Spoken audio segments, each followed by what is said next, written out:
ideas and inspire innovative thinking that can address the complex challenges of tomorrow. Thank you once again for joining us. I wish you all a truly productive and inspiring seminar. Thank you all. For choosing such a relevant topic, for organizing this seminar, and I'm sure the participants over the next course of 2 days, they are going to have a scintillating experience, exchanging ideas and possible opportunities and collaborations in this field. Now, I would like to request Professor N.K. Pandey from University of Lucknow to kindly come up on the dais and please share his thoughts regarding this seminar with us. He has joined this seminar as an acclaimed resource person. Please give him a huge round of applause and welcome him on the dais. Professor N.K. Pandey. Thank you very much, Honorable Order Vice Chancellors on stage, all the principals of the colleges and the respected dignitaries, students. I don't think that I was scheduled to speak at this moment, madam, isn't it? मुझे बुलाया जाना था, ये schedule में नहीं था, मैं paper भी देख रहा था और सडनली आपने बुला लिया कुछ कहने को, तो फिर मैंने इधर लिखने की, उधर कुछ पढ़ने की कोशिश की, कहीं नहीं था और मुझे बोलना है। तो मेरी समझ में आया माहौल को देखकर, हालांकि लिखा नहीं है कत्लगाह यहाँ, हालांकि लिखा नहीं है कत्लगाह यहाँ, फिर भी जानता हूँ किस लिए बुलाया गया हूँ।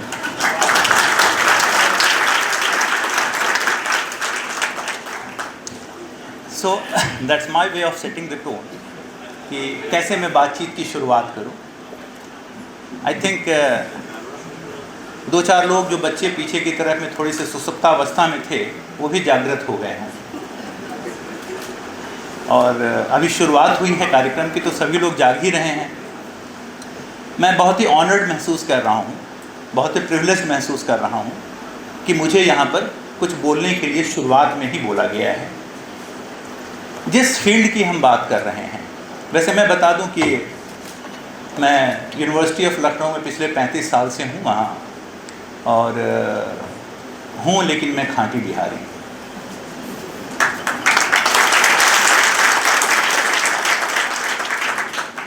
और अर्स्टवाइल बिहार से ही मैंने सेंट जेवियर्स रांची से ऑनर्स करने के बाद आईआईटी दिल्ली से पोस्ट ग्रेजुएशन एंड डॉक्टरेट किया था, और कई बार बिहार के पटना में और कई कॉन्फ्रेंसेस में मैं रेगुलर आता रहा हूँ, और फॉर दैट मैटर कई बार मैं राजभवन भी जाता रहा हूँ, लेकिन अभी उस पंक्ति में नहीं आ पाया हूँ।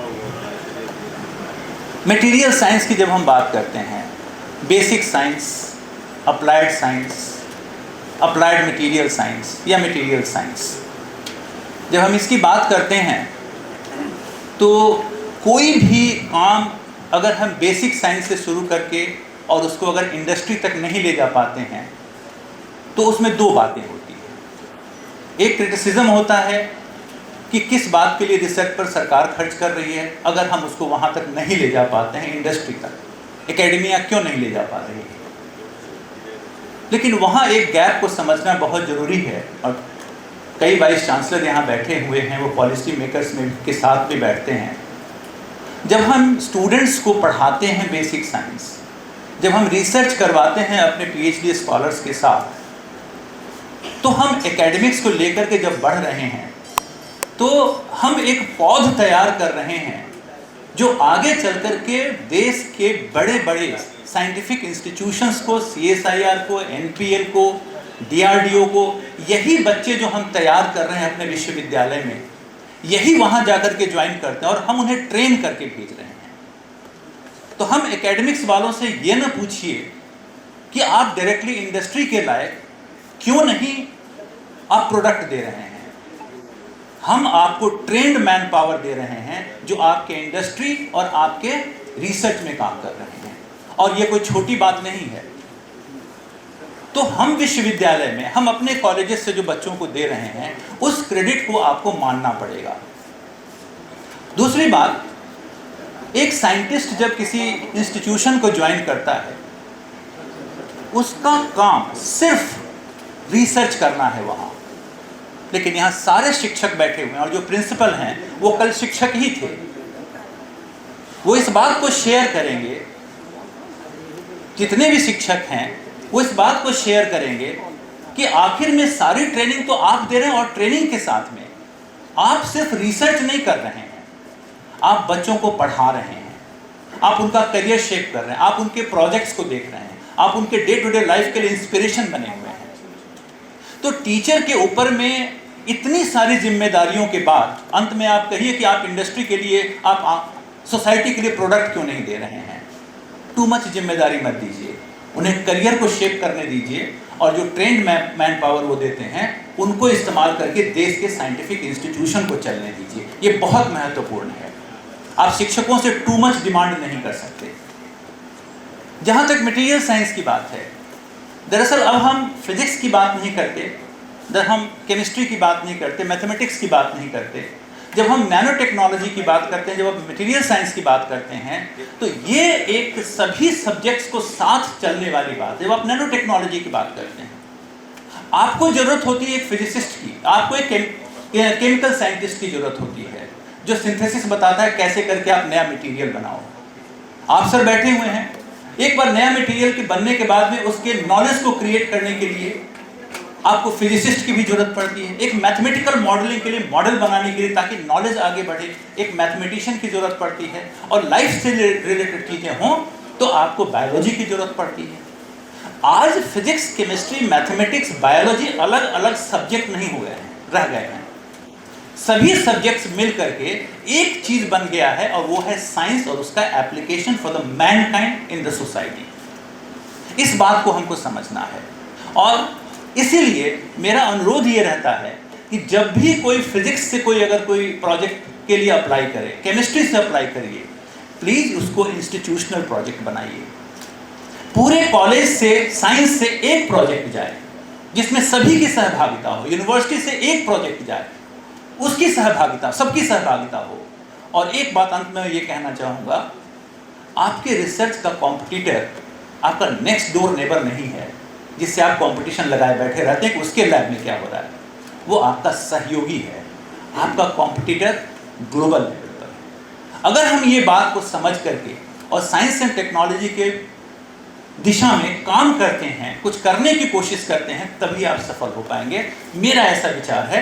इसलिए let us come together as scientists, not physicist, chemist और whatever, as scientist let us come together, have our joint projects, and let us do something really for the society and of course for our great students, for our beloved students.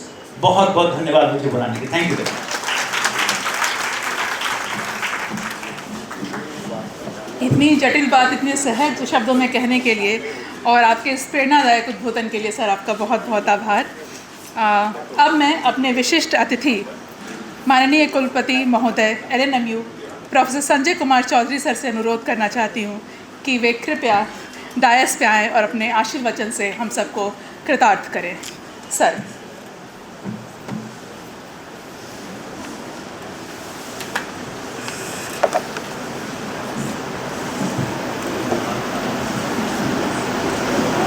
नमस्कार। आज हम लोग एक international seminar के सिलसिले में एकत्रित हुए हैं और इस मंच पर आसीन चौधरी साहब, उपेंद्र जी, तपन जी, पांडे जी एवं अन्य सम्मानित व्यक्ति, सामने में डिफरेंट कॉलेजेस के principles, faculty members, students, research scholars और मीडिया बंधु। इस इंटरनेशनल सेमिनार का टाइटल लिखा गया है recent advancement in basic applied and material science 2025।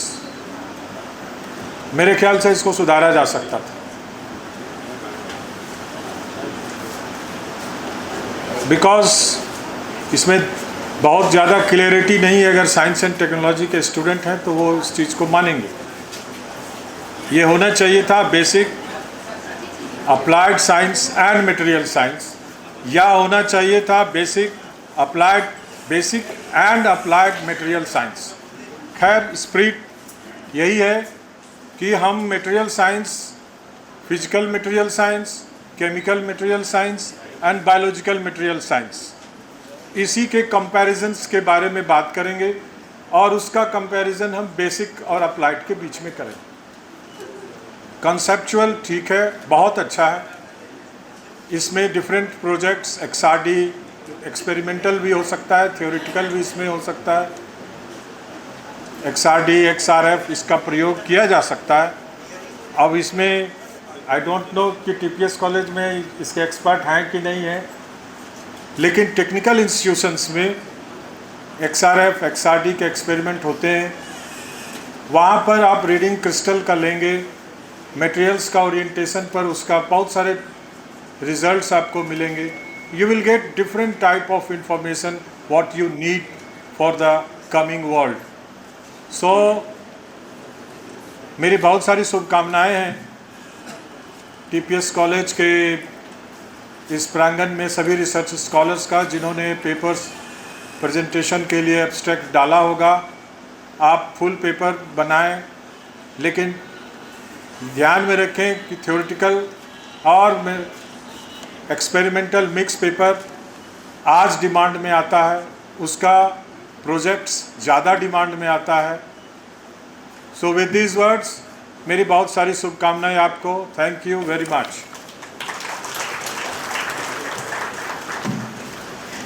आपके इस वक्तव्य के लिए बहुत बहुत धन्यवाद सर। अब मैं अनुरोध करती हूँ हमारे मुख्य उद्घाटनकर्ता और मुख्य अतिथि प्रोफेसर उपेंद्र प्रसाद सिंह, माननीय कुलपति PPU से, कि वे इस अवसर पर अपने आशीर्वचन और मार्गदर्शन से हमें अनुग्रहित करें।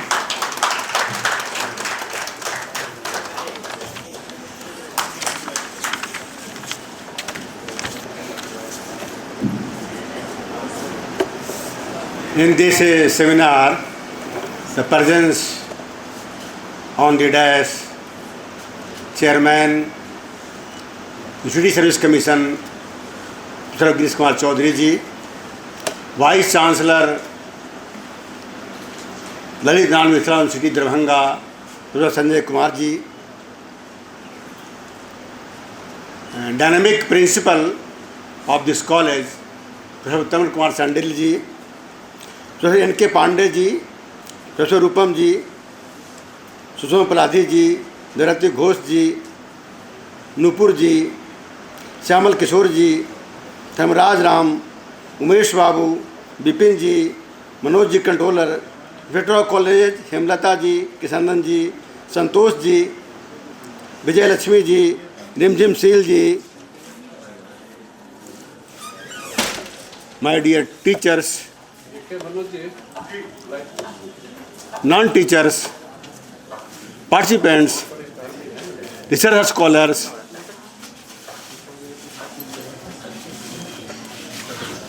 and media person.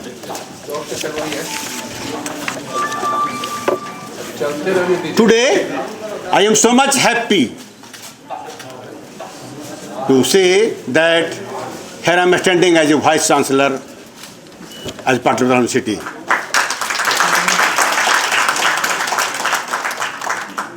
You have organized a national seminar. The topic of this seminar is recent advancement in basic science, basic applied science and material science. The objective of this seminar is to provide a platform